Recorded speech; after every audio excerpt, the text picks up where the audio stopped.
جو لوگ غصے کو پی جاتے ہیں اور دوسروں کے قصور معاف کر دیتے ہیں، ایسے نیک لوگ اللہ کو بہت ہی زیادہ پسند ہیں۔ میری دعا ہے ہر بیٹی کی زندگی پریوں کی طرح گزرے۔ عقل مند وہ نہیں جس سے صرف اچھائی اور برائی کی پہچان ہو، بلکہ اصل عقل مند وہ ہے جو اچھائی کی پیروی کرے اور برائی سے دور رہے۔ سنو، ہر اداس شخص کو عشق کا مسئلہ نہیں ہوتا۔ لوگ جب آپ کو سمجھ نہیں پاتے تو آپ کو غلط اقرار دے دیتے ہیں۔ بابا جی کہتے ہیں عزت کے ساتھ چھوڑ دینا بے عزتی کے ساتھ رہنے سے بہتر ہے۔ جس طرح پھول اپنے وقت پر کھلتے ہیں، اسی طرح دعائیں بھی اپنے وقت پر ہی پوری ہوتی ہیں۔ علم حاصل کرتے ہوئے اس بات کا علم ہونا بھی ضروری ہے کہ کس چیز کا علم ہونا بہتر ہے۔ ہر چیز میں نقص نکالنے والے لوگ اکثر اپنے نقص چھپانے کی کوشش کر رہے ہوتے ہیں۔ دل کرتا ہے ایک دن زہر دے دوں، دعوت پہ بلا کر ساری خواہشات کو۔ سارا تلاش کرنے سے بہتر ہے کہ انسان خود کو مضبوط بنائے۔ صرف ایک جھوٹ پچھلے تمام سچ کو مشکوک بنا دیتا ہے۔ دنیا میں آپ کا حقیقی مقام وہی ہے جس کا اظہار لوگ آپ کی غیر موجودگی میں کرتے ہیں۔ تو رب ہے بے مثال بہت، میں خاک نشیں گنہگار بہت، اے اللہ میرے گناہ معاف فرما۔ انسان بھی ڈستا ہے زہر ڈال کر لفظوں میں۔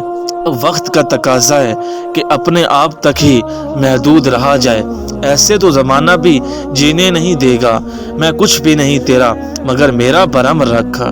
جس انسان سے اللہ پاک ناراض ہو جائے اس سے نماز پڑھنے کی توفیق چھین لیتا ہے۔ منزل اہم نہیں ہوتی، سفر اہم ہوتا ہے۔ جو سفر میں خوش نہیں ہوتا اس سے منزل خوش نہیں کر سکتی۔ اے اللہ ہمیں جہنم کی آگ سے بچا لے۔ وہ کاغذ آج بھی پھولوں کی طرح مہکتا ہے اس پر تم نے مذاق میں لکھا تھا مجھے تم سے محبت ہے۔ عزت دو لیکن اتنی عزت بھی نہ دو کہ اپنی عزت ہی نہ رہے۔ میرے لفظوں کو ایسا درد دے یا اللہ لوگ واہ نہ کریں بلکہ پرواہ کریں۔ تکلیف میں سجدہ کرنا اور پھر تکلیف کو دنیا والوں سے چھپانا اللہ والوں کی صفت ہے۔ کچھ پل کے لیے نہیں مولا، ہمیں ہمیشہ ساتھ رکھنا۔ آج مذاق ہوں جن کے لیے، کل انہی کے لیے مثال بھی بنوں گا۔ زندگی بھی بعض دفعہ ہم سے ہماری بساط سے بڑھ کے قربانی مانگ لیتی ہے۔ کچھ راستوں پہ پاؤں نہیں دل تھک جاتے ہیں۔ دوستی سے توبہ اور محبت سے نفرت ہے۔ مجھے آپ کی خواہش بجا ہے لیکن انسان کھیلنے کی چیز نہیں ہوتے۔ ضمیر غلط کام کرنے کی ملامت کرتا رہے تو سمجھے کہ آپ کے اندر کا انسان ابھی زندہ ہے۔ الہی تیرے کن کا محتاج بندی آج صبر کی ہمت ہار بیٹھی ہے۔ عرش والے میری آبرو سلامت رکھنا، فرش پہ بس تیرے ہی سہارا ہے مجھے۔ یا اللہ ہماری تمام خطاؤں کو معاف فرما۔ قدر کرنی ہے تو زندگی میں کرو۔ چہرے سے کفن اٹھاتے وقت نفرت کرنے والے بھی رو پڑتے ہیں۔ اے میرے رب مجھے سیدھی راہ پر چلا، پائیدار خلوص میں دشواریاں نہ کر۔ چاہت نہیں تو ہم سے اداکاریاں نہ کر۔ لبوں پہ اس کے کبھی بد دعا نہیں ہوتی، بس ایک ماں ہے جو کبھی خفا نہیں ہوتی۔ زندگی کا ہر دن حضرت علی کہتے ہیں کہ آخری سمجھو۔ دنیا کی خوبصورت ترین چھت باپ ہے اور دنیا کی خوبصورت ترین چھاؤں ماں ہے۔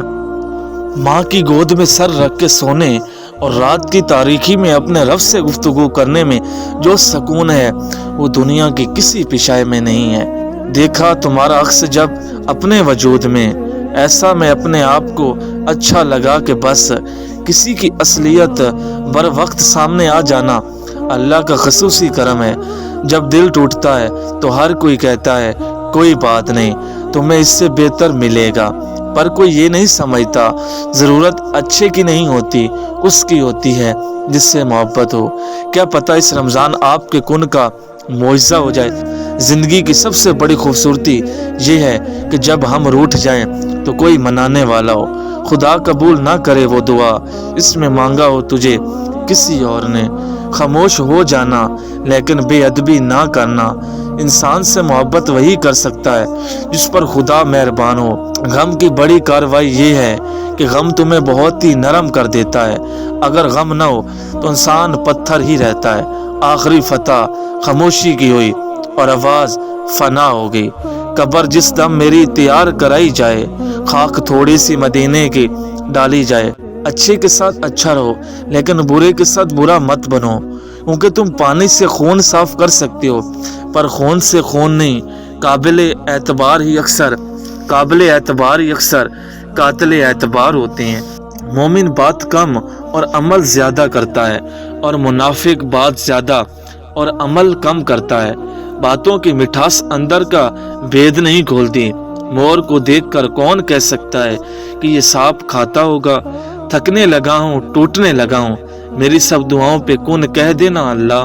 خدا کرے کہ وہ میرا نصیب ہو جائے، وہ جتنا دور ہے اتنا قریب ہو جائے۔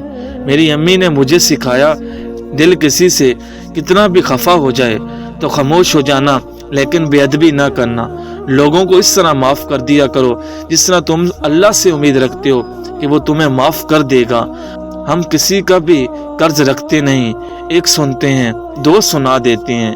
امیر گھر کے بگڑے بیٹے کو یہ کہہ کر رشتہ دیا جاتا ہے کہ اللہ ہدایت دینے والا ہے، پر غریب لڑکے کے وقت لوگ بھول جاتے ہیں کہ اللہ رزق دینے والا ہے۔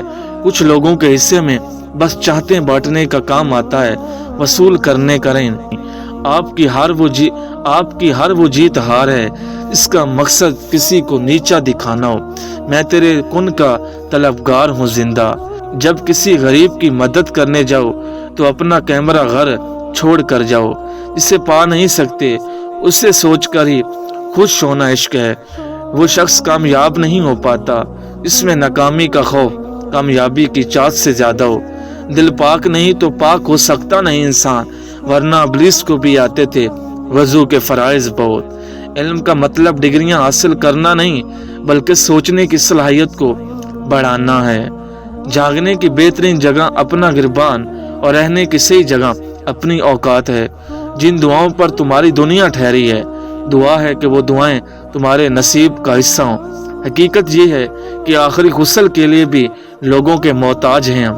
بہت گھٹن ہیں راستے زندگی کے۔ کتنا مشکل ہوتا ہے نا کسی ایسے شخص کو تکلیف میں دیکھنا، اس کی سلامتی کی دعا آپ ہر نماز میں مانگتے ہوں۔ یا اللہ، جب قبر میری بند ہو تو جنت کی روشنی ہو۔ تہجد کی نماز وہ واحد نماز ہے جو مؤذن کی نہیں دل کی اذان پر پڑھی جاتی ہے۔ لا تلخی نفرت سے زیادہ بدترین سزا ہے۔ دنیا کا ہر انسان درد کا ایکسپیریمنٹ کرتا ہے لیکن پھر بھی دوسروں کی تکلیف اب کسی سے الجھنے کو دل نہیں کرتا۔ آپ صحیح اور ہم غلط، بس بات ختم۔ اللہ ہی تو بلاتا ہے سب کو، تو ہمیں بھی حاضری کی توفیق فرما دے۔ دنیا میں ہزاروں خوبصورت لوگ ہو سکتے ہیں پر ہمارے لیے خوبصورت وہ ہے جو ہمارے چہروں پر مسکراہٹ اور سکون قلب کا باعث بنے۔ آج کچھ لوگ مزید دل سے اتر گئے۔ جنت کی دو بڑی نعمتیں، ایک اللہ تعالیٰ کا دیدار اور دوسرا حضرت محمد صلی اللہ علیہ وآلہ وسلم سے ملاقات۔ یا اللہ ہمیں دونوں نعمتیں نصیب فرما۔ وہ دکھ جو رات بھر سونے نہیں دیتے ان کی مرہم تہجد میں موجود ہے۔